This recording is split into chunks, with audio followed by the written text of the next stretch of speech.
representing Franchise Secrets, Eric Von Horn.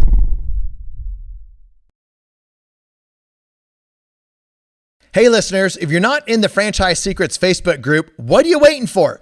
It's franchisesecrets.com/Facebook. Now, this is a large community of franchisees, franchisors, buyers, sellers, anybody that's involved in franchising in any way. It's the community to go to. Ask your questions, get answers, help people out, and get help. It's franchisesecrets.com/Facebook.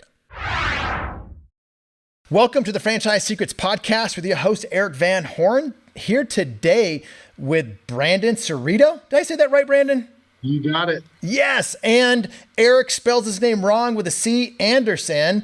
These guys have a company called The Carpet Chemist. Brandon is the carpet cleaning guru. He's been in the industry for ages, even though he doesn't look that old. And Eric's been multiple brands, multiple units, not in franchising, but an expert in building out brands himself. Together, these guys have launched The Carpet Chemist.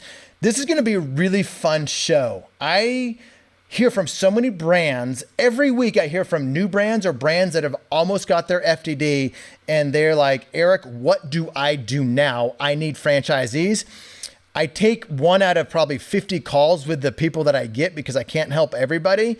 But I do a lot of consulting with brands like this. So this is going to be a really fun show that's going to be very educational to one, new franchisors or people that are thinking about starting a franchise as a franchisor, franchise buyers who are thinking about getting involved with a very early stage brand, and then franchisees because, they're always looking for their next thing and they might be thinking, I just want a bolt-on brand that can be a low-cost investment to the thing that I'm already doing. And I'm seeing a lot of service-based franchisees do that. So there's my long-winded intro. Brandon and Eric, welcome to the show. Thank you, Eric. Thanks. All right, guys. So if you guys don't mind, both of you, we'll start with you, Brandon. Give us your title, who you are, give us the 30 to 60 second bio, and then Eric, when Brandon's done, if you could do the same. Brandon Cerrito. I am the founder and CEO of The Carpet Chemist, located here in Kentucky. What we do is we're a carpet cleaning company with a lot of cool niche services we'll talk about and that really separate us from other brands. So that's what we've created, and I've been in this industry since for 21 years now. Love it. Eric, you're up, man. So I have two different brands that I operate, chains in the Chicagoland area. I've got 5 Unlimited Tan locations. We do tanning, spray tanning. And I've got 8 Unlimited Tan locations. 5 Cryolux locations, which is a wellness business. It's whole body cryotherapy and red light therapy. So very familiar, obviously, with service-based businesses. I've been doing that for over 20 years now. And now I'm part of the Carpet Chemist, trying to get things going with that because it's a great brand. Awesome. And you guys have hired, so no franchising experience between the two of you. But you have people that are on your vendor list or people that have helped you along the way that do have franchising experience, a good franchise attorney. You've got some folks helping you out in the marketing. And so you do have some folks that are helping you that do have franchising experience, because that's one of the things that I've seen mistakes that people make getting into franchising. I've said it so many times. They have a really good business and then they just think, I'm going to franchise it. I know this isn't you guys, but this is a mistake that people make. Now I'm going to franchise this thing, and all of a sudden they are not in the business anymore. They're no longer in the carpet cleaning business. They are in the helping franchisees be successful business. And I say this over and over and over to people that want to become a franchisor. So I know that you've given that some serious thought to know, do I really want to get into the franchising business versus just the carpet cleaning business? So Brandon, what were some of the things going through your head as you were thinking about franchising the Carpet Chemist? I didn't know where to start. when we got to that point, The first call was to Charles and Turnicola, was franchise attorney, uh, best franchise attorney in the world, as far as I'm concerned. And he kind of guided me along the way. And again, asked me, "Are you sure you want to do this?" See, that's a good attorney. That's a good, I mean, guys, I'm not joking. And when I say guys, I'm not talking about you two, audience. I'm not joking. When you are no longer in, like, you should really be second guessing starting a franchise, because it's not as easy as anybody thinks, but it's an amazing business model. And I love it for simple service brands with differentiators like yours, Brandon. So Charles is like, "Hey, Brandon, are you sure you want a franchise?" Yeah. It's not for everybody. Be completely upfront about that. You want to franchise something, you're not a carpet cleaner anymore, like you said. So tell me about the business model of the Carpet Chemist. What's the business model, and how in the world are you different than every single other carpet cleaner out there? Yeah, so we get asked this all the time. So obviously we clean carpet. If you Google carpet cleaners near me, you're going to find about 100 carpet cleaners. But we really know the science of stain removal, odor removal, and then we have our niche services that we offer, like carpet repair, like if a pet tears up a carpet or something like that, iron burn, carpet stretching. Carpet cleaners don't stretch carpet. Carpet installers don't want to stretch carpet. So we found that niche. And then carpet dyeing is extremely niche. Most of that, about 90% of the carpet dyeing service is going to be bleach spot dyeing. And so we really have that honed in to a science. So, that's interesting, because there is there's a number of different services out there, that franchises that are going through my mind right now, and they use the main thing as a thing to get them into the door to do more profitable things. I know some people that are in the pool business that are like that. I also know people that are in pest control, and they look like they're a pest control company, but they're really my pest broke something in my home and I need it repaired business. So not just pest control, but that's what gets them in front of the consumer. And then they start pointing out all these other things. Hey, the mouse did this, or the critter did that. Now you need to repair this. And so it sounds like it's similar to you. You get in the door through carpet cleaning, but you're the carpet cleaner that looks at things and says, "Hey, what are you going to do about this? Have you thought about that?" Is that right? It is, and sometimes it's something that they didn't even know could be fixed, and so you just let them know it can be, and they're yours forever. They love you. So give me an example. So you give me a list of those things that you guys do, and then what's the real goal? Is it to find as many of those things that you can in a customer's home, and is that where a lot of the money is? Yeah, I mean, the carpet cleaning is always going to be there, but there's those extra things that we know that nobody else is going to do. The list would be carpet stretching. We have a lot of people moving right now in the market. So carpet stretching, carpet repairs, they want to look at, besides cleaning, they want it all looking perfect so they can get a better value for their home. So, and then the carpet dyeing, commercial is a huge, like hotels. So, the maid goes down the hall with the cart, the chemical spill, or the, rags with bleach on them, and then they call us. So hotels are huge with carpet dyeing. So what would you say that you're really good at as the founder of the company? Because a lot of franchisees, and again, I'm going to use this to help other franchisors that are thinking about franchising, or they're a new franchisor. A lot of franchisees, when they buy a franchise, they're buying into the founder. And so, as you have prospective franchisees come in, Brandon and Eric, they're going to be looking to you guys, and they're going to be buying into you. As I consult franchisors out there, I want to make sure that the founders know that, and so they can share their story. So what are some of the things that you are really good at? Why would a franchisee want to be a part of the Carpet Chemist and you? So I think that we can teach anybody how to do carpet stuff, right? But it's the other stuff that we take care of for them. If somebody wants to buy a franchise, they're pretty much trusting that we know how to make the phone ring.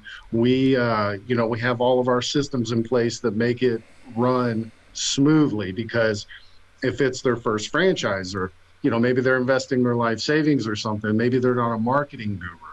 We've figured out what not to do along the way, as well as how to dial in all the things to do perfectly, how to talk to customers, how to find customers, and keep customers. So that we've figured out all the hard stuff for them.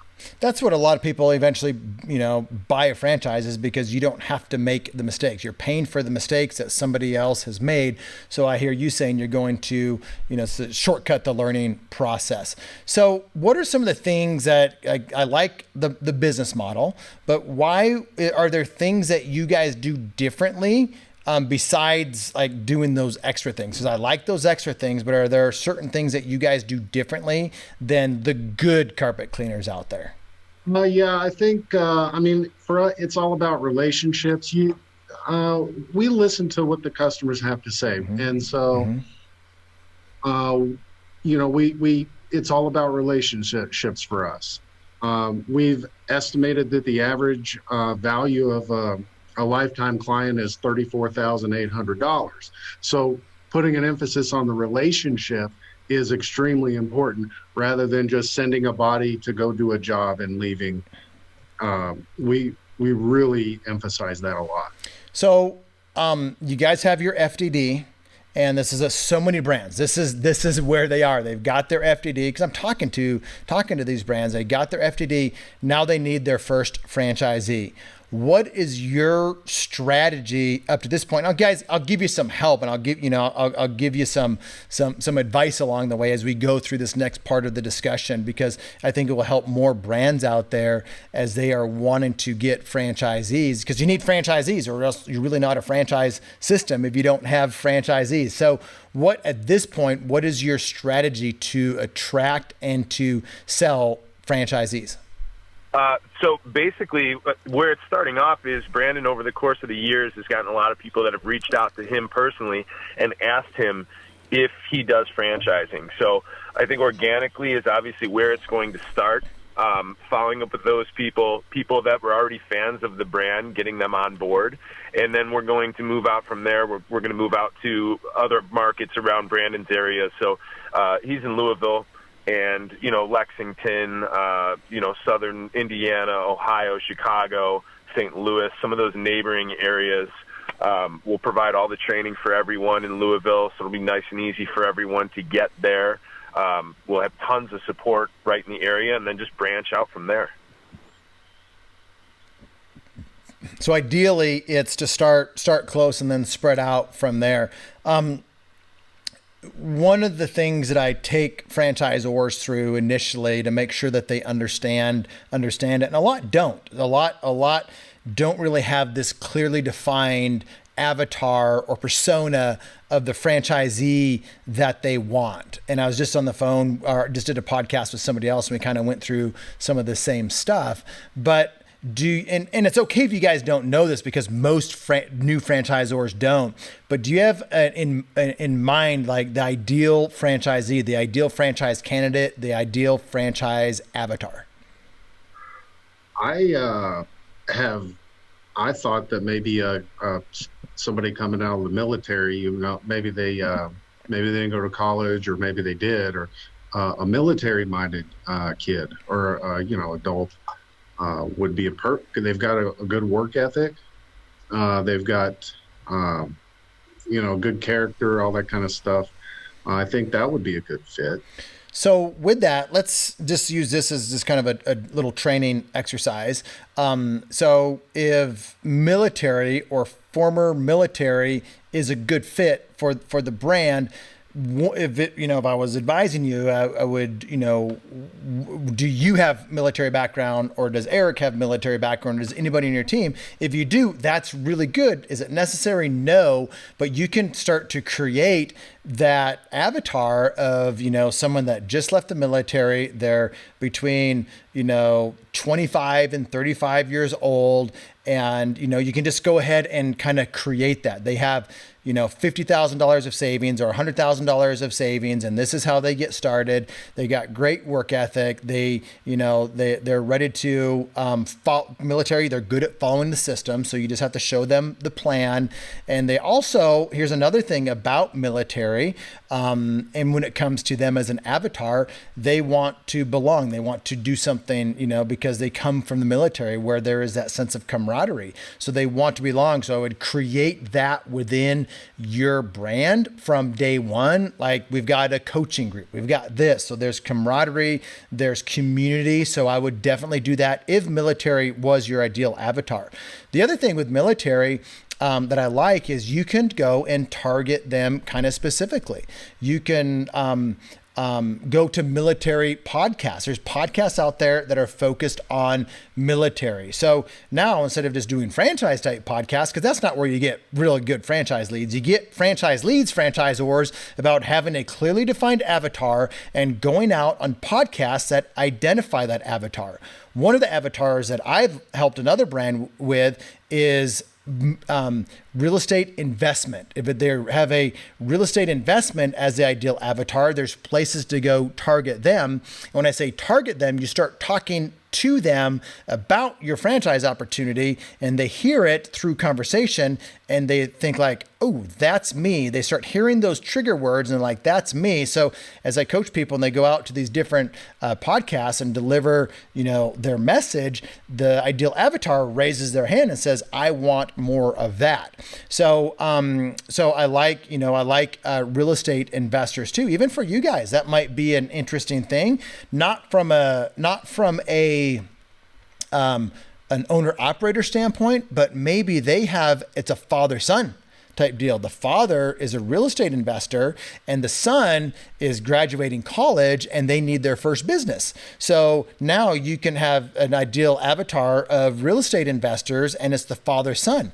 And guys, I'm seeing more of that out there. Father-son, father-daughter, mother-daughter type owners, father-daughter type owners, where people that are successful entrepreneurs are wanting their kids, and the kids are wanting to get into business, and a business like this is kind of an easy entry for them. And if they come from the real estate investing background, they've all hired carpet cleaners to go in and clean, and then they can expand from there. So that's another thing that you may want to consider targeting, is that type of avatar of the real estate investor, or at least the mentoree and the mentor type relationship, because that's, you got somebody with the capital, and then you got somebody that wants to do the work. So that is a really good one as well for your type of business. So going back to military, I think you guys are right. And it's a lower investment, so people can go straight from where they are going into this. And I'm assuming that they can start, you have the initial investment, but you do a job, then you start getting paid for it. And so they can start having some income coming in while they're building a bigger business. And I know some carpet cleaners that do very well. You can build a significant business doing that, but you don't have to come large out of pocket to be able to build a significant business. So anyway, what are some thoughts on that, guys? I think it makes a lot of sense. We've obviously, like you had said, it's low cost. So we've made sure that the initial investment is under $100,000. It's very, very low from a liquid cash standpoint. So almost anybody can get into it. So anyone that's ready to work, that is good with customer service, maybe likes to sell a little bit, obviously, would be very helpful. I think it's a great business for anybody like that. They can get in, make money right off the bat. The profit margins are great. So I think there's a ton of people that would be interested in it. Yeah, and there's another point. There's no brick and mortar needed. You're in your mobile chemist lab, or your big carpet cleaning van, and you're going to the customer. So that's another benefit to that. One of the things that I've seen successful service-based brands do they take a lot of the things away from the owner doing themselves. Now, the owner can do it, but they probably, they're probably better off doing things that generate revenue. So whether that's a call center or access to a call center or, software, automated software or technology. So how are you guys helping your franchisees in terms of call center type stuff or technology as in a kind of a, older, traditional industry like yours? Everything's fully automated. Everything. Eric, you can talk about that if you want. I know you've been working hard on that, so if you want to say something about that. Yeah, obviously call centers in place. We have the software in place. Basically, all the franchisee needs to do is show up to the job with a tablet, and everything's taken care of from there. So we make the phone ring. We get the appointments for them. They show up. They do the job, and it's completely turnkey. So let's talk about that when you say we get the leads for them, which is great from a prospective franchisee. Like that's music to their ears that the franchisor is generating leads. It's also a slippery slope for a franchisor to do too much of that because franchisor said, you promised me leads. And when something changes, then it's not so easy or it takes the pressure off of them and they don't think that they have to go get leads anymore. So can you explain that a little bit more? You guys help make the phone ring, but how much do you guys help make the phone ring? How much does a franchisee have to do to keep that phone ringing or get it to ring even more? Yeah. Obviously, we're going to try to make it ring as much as we possibly can for them. There is going to be some local stuff that we will want them to do, obviously, in their area to market their own business, whether they decide to go in some sort of print advertising or do their own digital. But as far as the website, our goal is get everyone to the website, either make the call, go to the call center, or click and book the appointment right online. So obviously we're going to do that as much as we possibly can for them. We've got a great marketing team. Brandon's phone is ringing off the hook now. He's booked solid every day. And there's no reason why we can't do the same thing for everyone else. Now, this is something interesting that I've seen is as a brand, a location or a service area like Brandon has, and then you franchise it, and then you're kind of forced to do more stuff, call center, increase marketing, all the other things that franchisees are required to do. And it typically takes your business to another level. So what have you noticed as you've started, maybe you always have spent this much time or effort or this robust of marketing, or have you leveled it up and have you seen the results increase as well? I've actually seen a decrease on our spend and an increase on the amount of calls we get. A lot of that has to do again with customer retention and word of mouth. I think the longer you're around and the more people talk about I think the less we're finding that we have to spend. So, but with getting better results. So that's been really exciting for us, and then that means we can do more for our employees, and So that's a double-edged sword. What you just said is a double-edged sword because that is great that you're there, but your franchisees aren't going to be there right away because they're not going to have that business. So it's a double-edged sword for them. But that's where you want to be. So you're showing them where you go, and you do get the lead cost goes down because you have repeat business and you have, customer referrals and all of that. So I like that. The thing that I was just noticing as well, and right behind you, Brandon, on your left-hand side is the Chemist, and I love that. And I like brands that have kind of a, something like that. Mighty Dog, we had a dog that we use. And so it becomes recognizable. So how long have you had the crazy Chemist behind you, and how much is he part of the brand, the mad scientist? Oh, mad scientist. He came about at the beginning of 2018. And like you said, he's instantly recognizable. The colors are, recognizable. You pretty much own those colors in your area. They see a big purple van coming down the road. Oh, there's the Carpet Chemist. He's really hard to miss. On the van, he's actually 6 feet tall. Oh, wow. Yeah. So. That's good. I love that. It's a great look. It's a great look when they pull up out front. That's perfect. Give me a sense of the size of your operation, Brandon. Like do you have just one main location or one service area? And give me how many vans do you have that are in operation? Yeah, so we have 2 vans and then another service car. We service about 300,000 people. Or the population of 300,000. It's pretty good because you have your small towns, which are really, are really good for our brand because you do a good job. And you know how small towns are, word of mouth. Dude, you're talking to a guy that lives in a town of 10,000 people. So I know about small towns, man. Your small towns you might not be thinking 10,000 people, but I hear you. Oh yeah, and then even 3 million. So it really works in small towns or big cities and everything in between. Awesome. So as you, what are some of your goals? What would you guys love to have as a minimum or as a stretch goal for franchisees this year? Probably 10.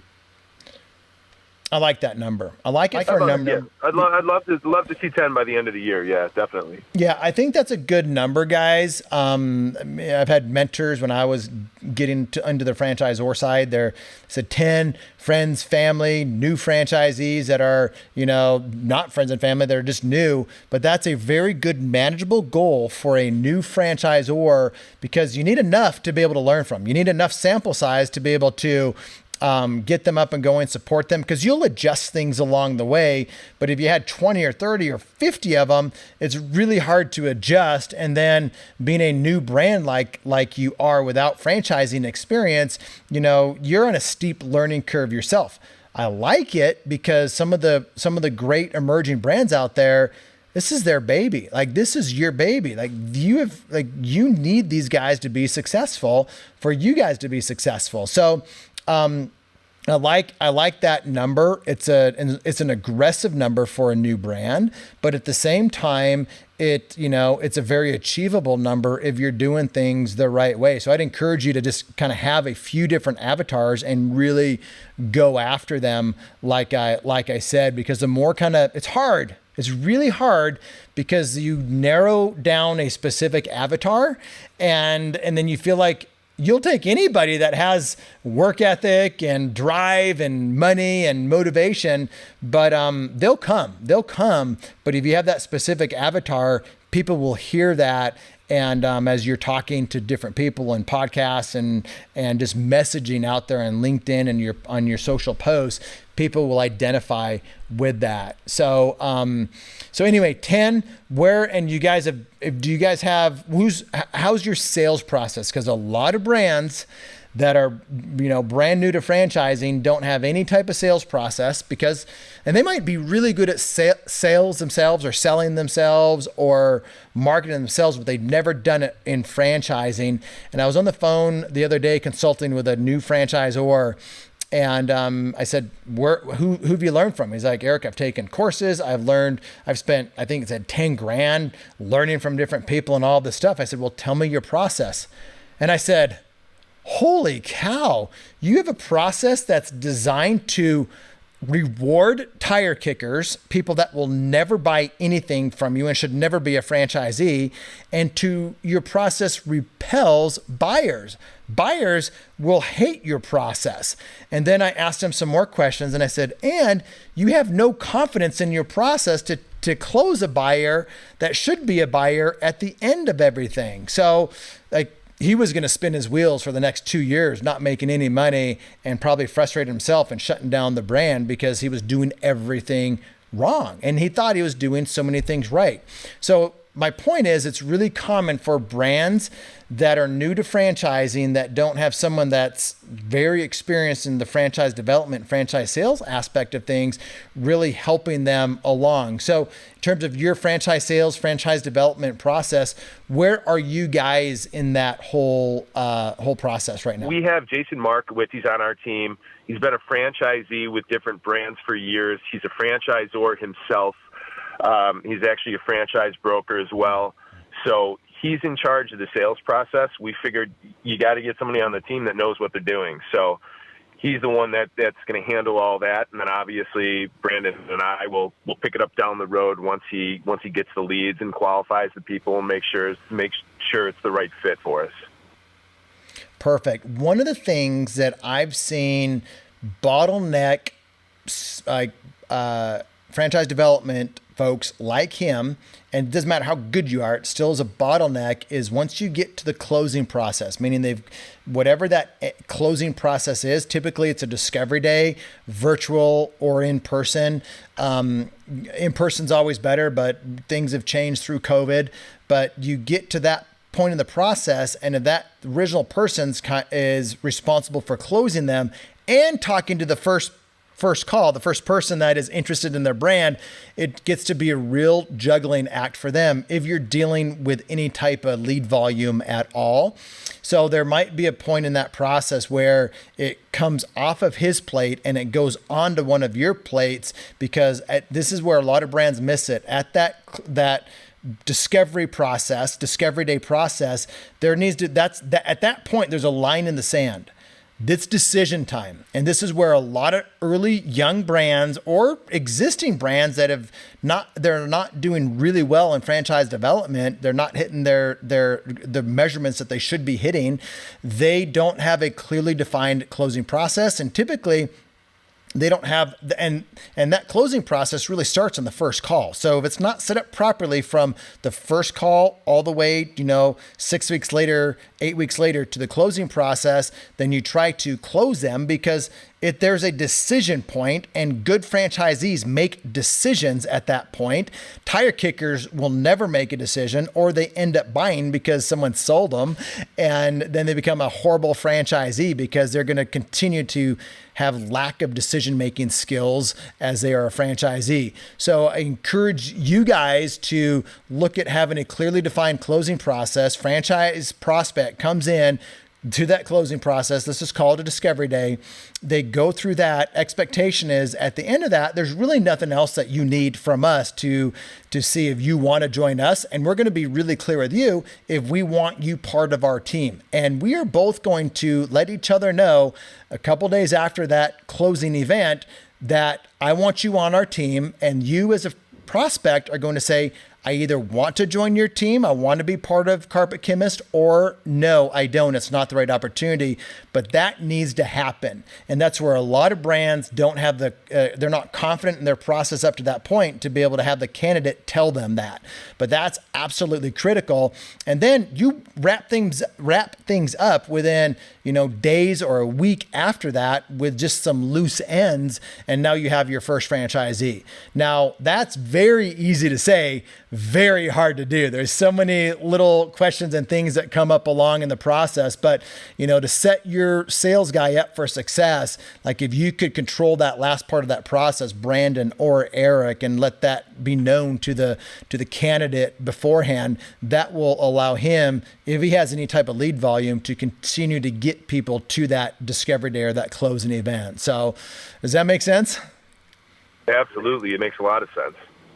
You have any thoughts or questions around that? Because I'm happy to, give you a little bit more insight into that, or anything that leading up to that point as well. I think I'll probably have more questions when we actually get to that point with the discovery day. Yeah, I would, Brandon, any thoughts? No, again, we're brand new to this, so I'm taking it all in. Once and that's why I wanted to do this show with you guys, because there's so many people, like you guys are just normal. Like you are a normal emerging brand. And I wanted brands to be able to hear some of this stuff, because I coach. This is what I do. I coach emerging brands and existing known brands on this type of thing because, someone with my experience doesn't normally do coaching like this. They are either helping a brand grow, or they are the franchisor themselves, or they're doing something else. They're not a coach or consultant or an advisor like I am. So most of the time, the type of things that I'm sharing with these brands, they don't get to hear anywhere else unless they're paying a franchise development guru $500,000 a year to be on their team helping them sell franchises, because it costs a lot of money to have somebody of that caliber to be able to do it. The other challenge is to get a really good franchise development rep, someone that can take them through the process. They're used to making a lot of money, and a new brand can't get somebody of that caliber.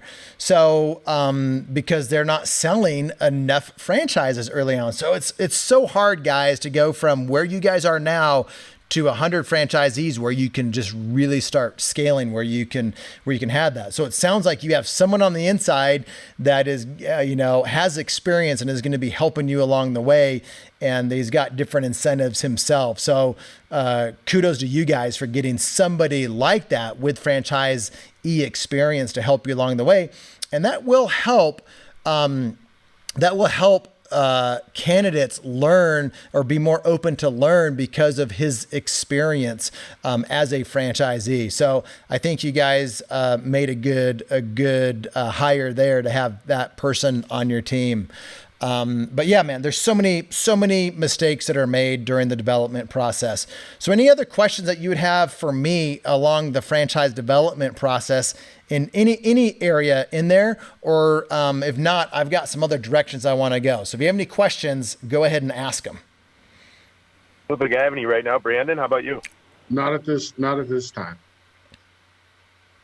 So, so the last thing that I'll leave you guys with franchise development, I would have some material I would have somebody schedule the call for them.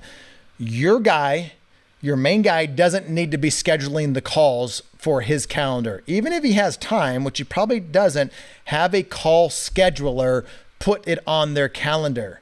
And this is something that you may or may not want to do, but this is what I advise franchise founders that are also selling.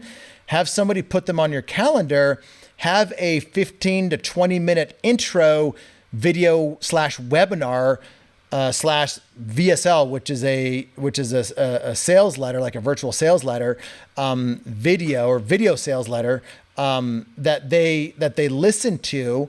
And that way he's not regurgitating the same thing every single first call. Does two things. He's not regurgitating information every first call. Instead, he's focusing on rapport, which is what he needs to be focusing on, and listening to their questions.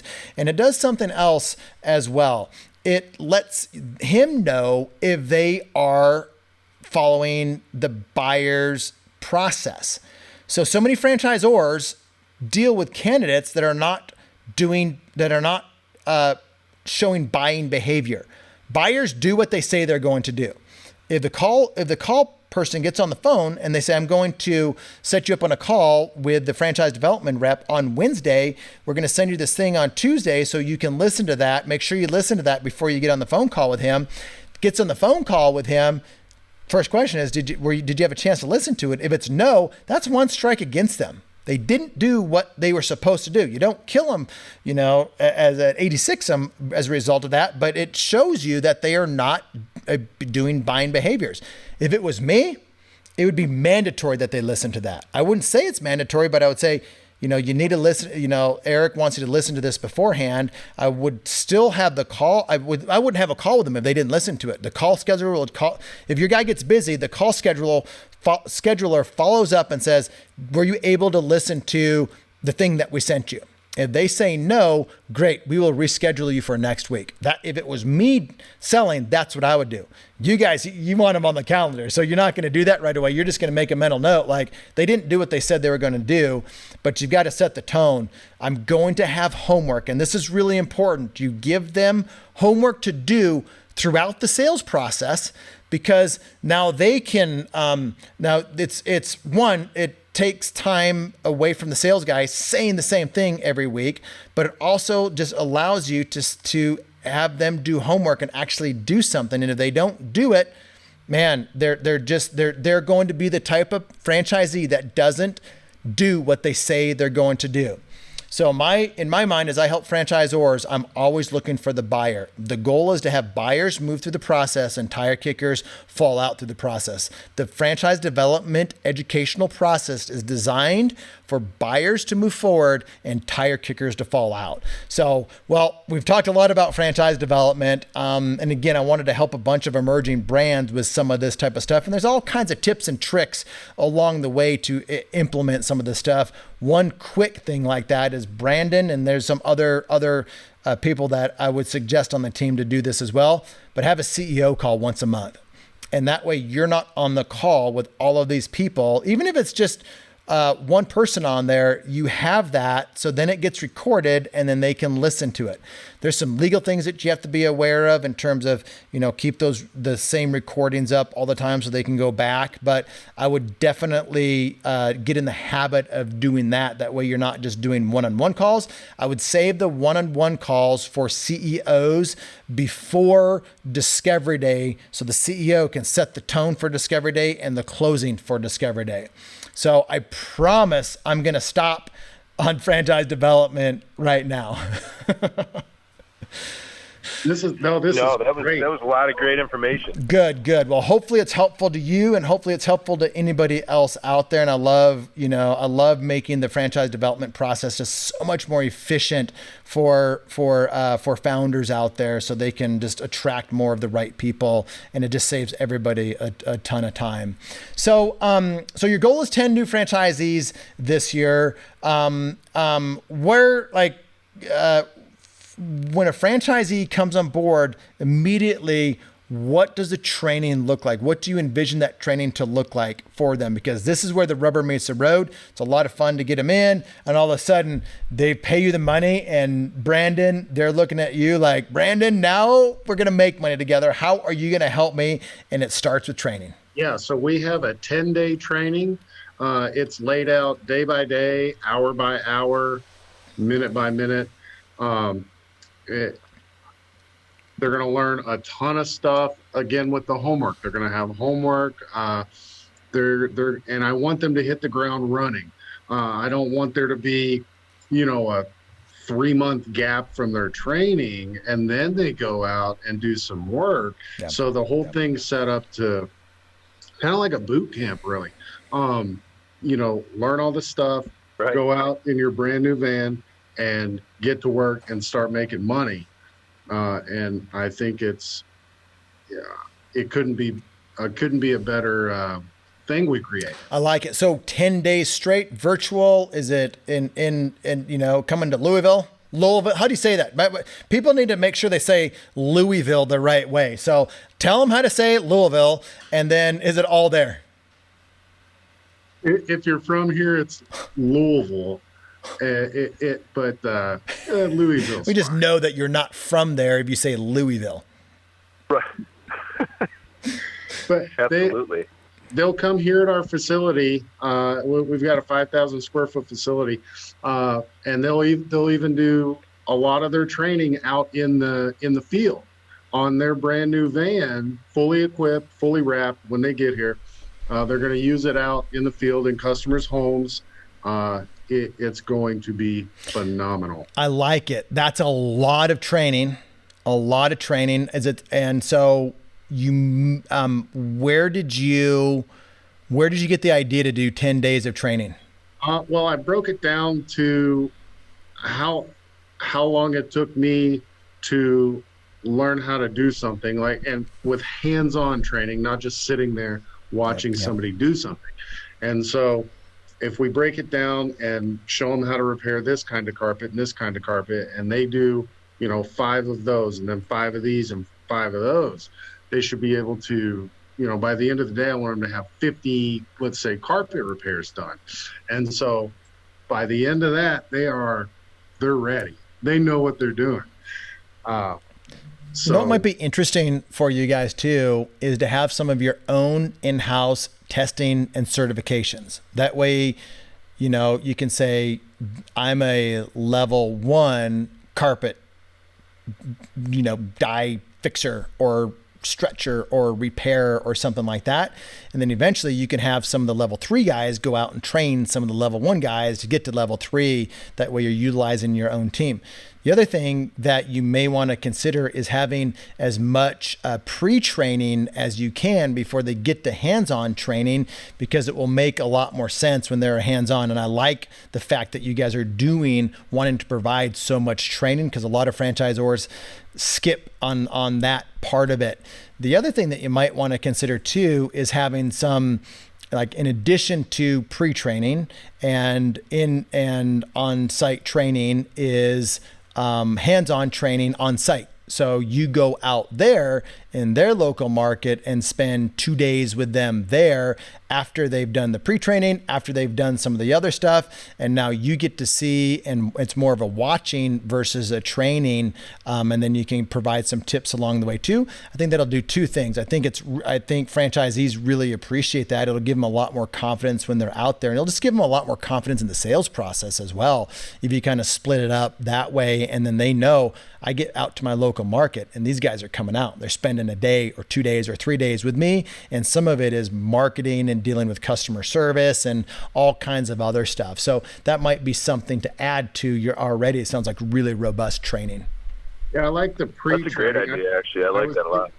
Yeah, I was thinking of videos or something like that they could watch before they even come. That's awesome. Yep, you want to do videos. You can do things like do the videos on train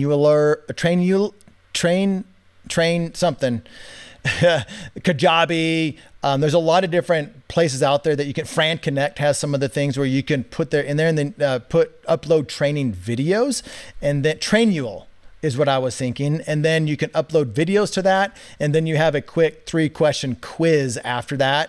The quiz isn't hard, I gotcha. It's like, oh, you actually did watch the video.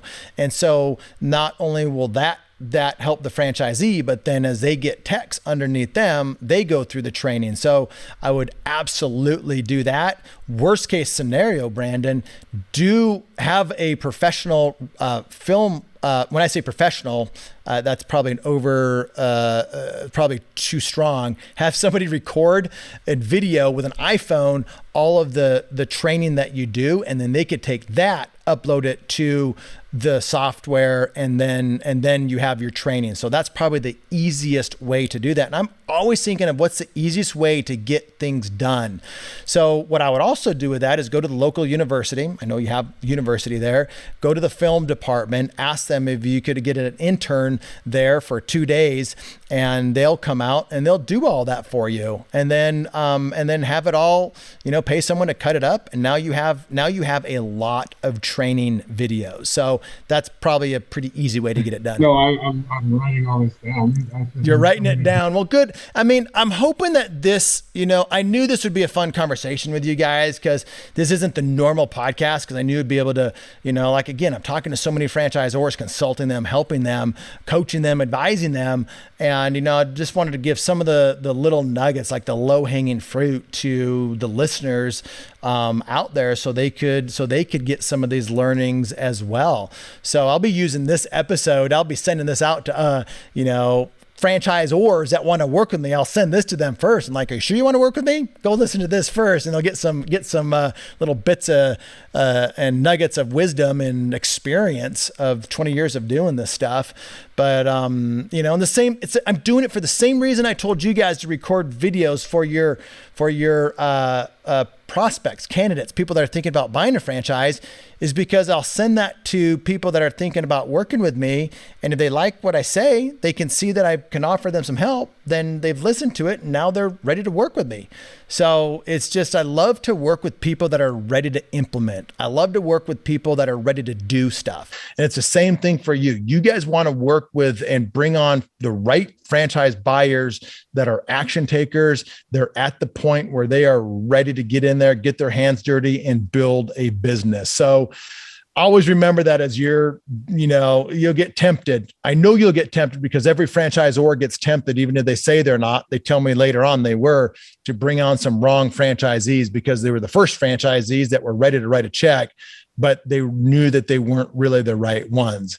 And that's a double-edged sword too, because you don't always know who's going to be the top franchisee. And a lot of these guys will surprise you. You think they're going to be horrible and they end up being, one of your top franchisees. But you guys have a cool brand. I like your mad scientist, chemist up there. I'm glad you have that. I'm glad you have the bright colors and sounds like you got the good sales guy. It sounds like you got some good marketing. You got Eric, even though he spells his name wrong, tremendous amount of multiple business ownership experience. And, Eric, we'll get you on at some point when you franchise one of your brands. But I like what you've got going on here. Any last parting comments that you guys would have, or any questions that you would have for me? I just love what you're doing for the franchise think it's real helpful. community. Yeah. Hey, man, I appreciate it, Brandon. I think it was a lot of help. What was that, Eric?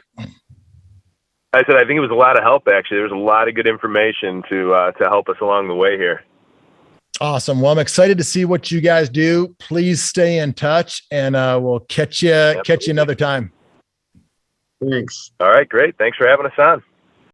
Thanks for listening to this episode of the Franchise Secrets Podcast. Whether you're watching or listening, please make sure to subscribe to my YouTube channel and to whatever channel you're listening on. If you want my help with anything from buying a franchise to franchising your business, please visit franchisesecrets.com.